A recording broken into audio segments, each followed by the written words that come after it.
Greetings out there, and welcome to my show, Tell It Like It Is. I'm your host, Morris Mann, and my co-host is Joseph Spencer. And today we're going to do a very disturbing topic because we were actually slated to do another topic or air another topic, but we thought this was just needed a sense of urgency, so we're going to do this today. Yesterday, Chicago Sun-Times, the headlines read this: City Council Black Caucus has a message for the top cop. Get out. And yesterday, Chicago Defender says top cop out. Now, here's the problem with this. And we actually talked about this on our show before. And if you guys don't believe me, check back on some of our shows dating back 6 months, if not further. And we've already talked about this before it's happened because we knew it was going to happen. Because here's the problem. The problem is not, because every time we have problems in our community, and I mean the black community, we go on a rampage, bitching to the mayor, bitching to the police chief that you ain't doing your job and you ain't curbing crime. When the issues that we have in our communities are not police issues, they're rearing issues, meaning that you didn't do your job with your kids because your kids out there having kids at 17, not married, and then their kids grow up to be menace. That's the problem. You know, it's an insult, and it's really ridiculous that they get these city officials, black city officials, trying to pass blame on people or organizations who's not the problem. Because, I mean, Joe, let me ask you this question. When was the last time you turned on your TV on the weekend and you seen 5 people shot in the neighborhood by other people in the neighborhood, and they were all white? When was the last time? On the movies? Exactly. But every weekend in Chicago, it's us tearing up and shooting up each other. You know, so we need to, as black people, get our act together.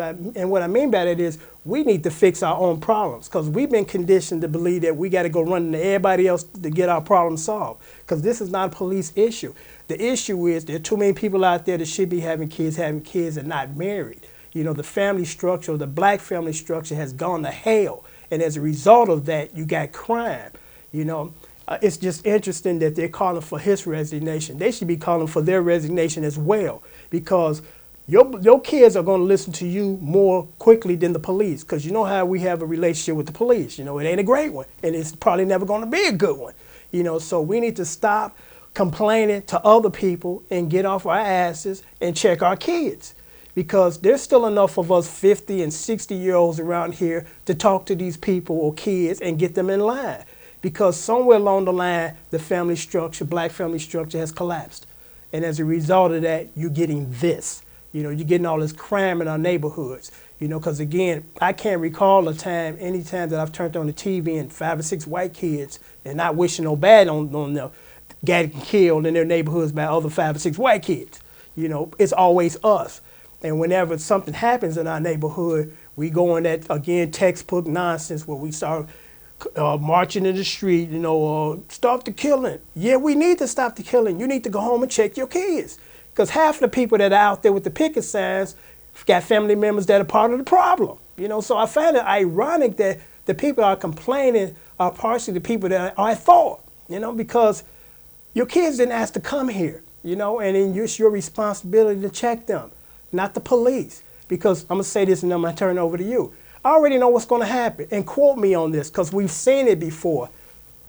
Policeman McCartney's going to quit. He's going to resign, and then they're going to get another tougher guy to claim he's going to clean up the streets, and all that's going to happen is they're going to bring in another guy who's going to harass all the black people in their neighborhoods, young black men. Because unfortunately, criminals don't come with name tags. So they go in, they go in and harass every young black man that they can find in the neighborhood until they find the right ones. That's not the direction we want to take it. You know, the direction is grown folks, old folks, go home and check your kids. Educate them as far as this is not a good idea to lay up with these guys and have babies. And then they're going to leave, and now I'm going to be taking care of them, or I'm going to have to take care of them, because I'm going to say this and then turn it over to you. Just last week, remember a poor incident where the mother, her daughter, and then the 11-month-old baby was shot. 3 generations shot at the same time. We talk about this. Why was mama there? Why wasn't the husband a long-term partner with his family? Because grandmother has replaced the man in the house. You know, she wants to be the man now, and that's why, you know, you see this. And, you know, they showed the young woman, and it's unfortunate that she did pass away and her mother, but the 11-month-old baby survived. Found out that she was carrying another baby already. And that baby is not even a year old, and she's already having another baby. No husband, no long-term partner. We got to stop this nonsense. This is our fault, and we need to clean up this issue or this problem. Turn it over to you, Joe. I'm 67 years old. And the first time I heard a black man ain't shit, I must have heard it from my mother and some older women in my neighborhood. When you bring up a generation after generation saying a black man ain't shit, I have to be the strong black woman. But let me just interject, and you can finish, because I just want to add to this. The women that make that complaint are the ones that are producing these men that they claim ain't shit. Back to you.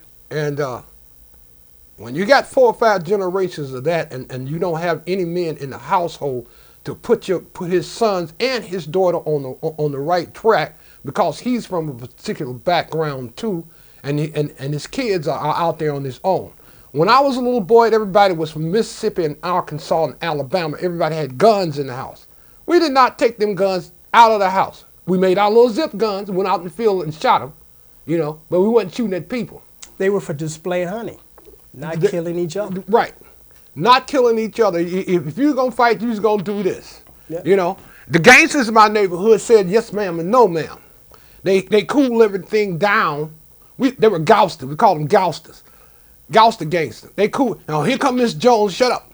That was it. Here come Mr. Max. Shut up. You know. Now, these kids have no respect for themselves or older people. Because they haven't been taught to be respectful. You know, because again, I don't blame them. I blame the people that brought them there. Because, let me just say this. I was watching this documentary on Rosa Parks, and we all know who Rosa Parks was. She was a courageous black woman in the 60s, said, I'm not having it. I'm not giving up my seat. Take me to jail if you need to. And she became famous as a result of her taking a stance. And as a result of that, her, with the help of Martin Luther King, if I'm correct, if I'm not mistaken, they organized the bus boycott. I had no idea. And let me ask you this question. I don't know if you know it. How long do you think that they did that for? How long did, you know, because what they did was they stopped riding the bus. You know, they stopped putting money in the pockets. They did it for months and months. I must have been. They did it for an entire year. I didn't know that. I said months and months. Yeah, but you know, I thought it was like a month or two. For an entire year. These people. When she did that, I think it was in 1955. Yeah, I was still a kid. These black people organized a boycott for an entire year.